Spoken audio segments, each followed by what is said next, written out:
think of another thing. My fellow citizens, let me start by expressing my heartfelt condolences to the families that have lost their loved ones these last few weeks.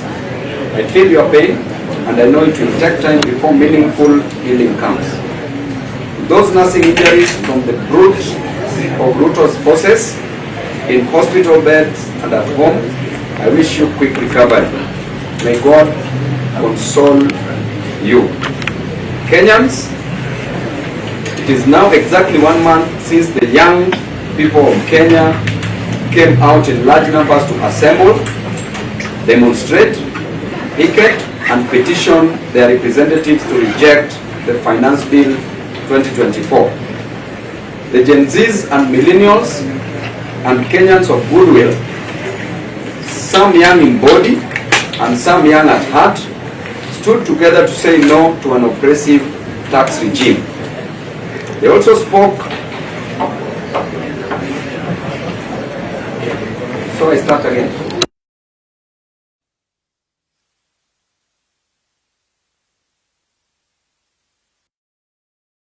Okay, let me just start in 1 minute. Thank you. My fellow citizens, let me start by expressing my heartfelt condolences to the families that have lost their loved ones these last few weeks.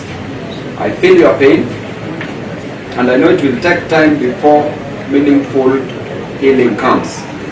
Those nursing injuries from the brunt of Ruto's forces in hospital beds and at home, I wish you quick recovery. May God console you. Kenyans, it is now exactly 1 month since the young people of Kenya came out in large numbers to assemble, demonstrate, picket, and petition their representatives to reject the Finance Bill 2024. The Gen Zs and millennials and Kenyans of goodwill, some young in body and some young at heart, together stood together to say no to an oppressive tax regime. They also spoke unequivocally that they want a reformed government. Young people in Kenya are concerned about 1. Poor agriculture production, which threatens our food adequacy, safety, and security. 2. Parents, teachers, and learners alike are all confused by the CBC syllabus and transition. College and university education has been made too expensive, and young Kenyans are not joining while others are dropping from colleges. 3. Our healthcare is now completely broken, with NHIF looted and left incapable of meeting claims by hospitals, some of which have now been forced to close down. Our infrastructure is crumbling, roads are not maintained, our ports are being auctioned, and basic access to water and electricity is out of reach to many Kenyans. The business environment has been destroyed by bad government policy in sector after sector. Foreign direct investment has gone down, and we have seen investors running away to neighboring countries, leaving Kenyans jobless. The unemployment rate has skyrocketed, the cost of living has gone beyond the roof, and many Kenyans cannot afford a decent living. To make matters worse, a burdensome tax regime is squeezing every blood out of Kenyans, killing their businesses and making their products less competitive. Sensing individual and collective failure, the young people came out to demand that their president confront these challenges. Instead, what did the president do? For one, he used goons and criminals to infiltrate peaceful demonstrations to get reasons to unleash violence against Kenyans. He used the police to unleash terror on young people. Resorted to abductions, forced disappearance, torture, killings, and mutilation of bodies of the Kenyan children. The president hoodwinked us by withdrawing the finance bill but continued to implement its draconian provisions. He deceitfully dissolved his cabinet on grounds of incompetence, only to reappoint the same crooks.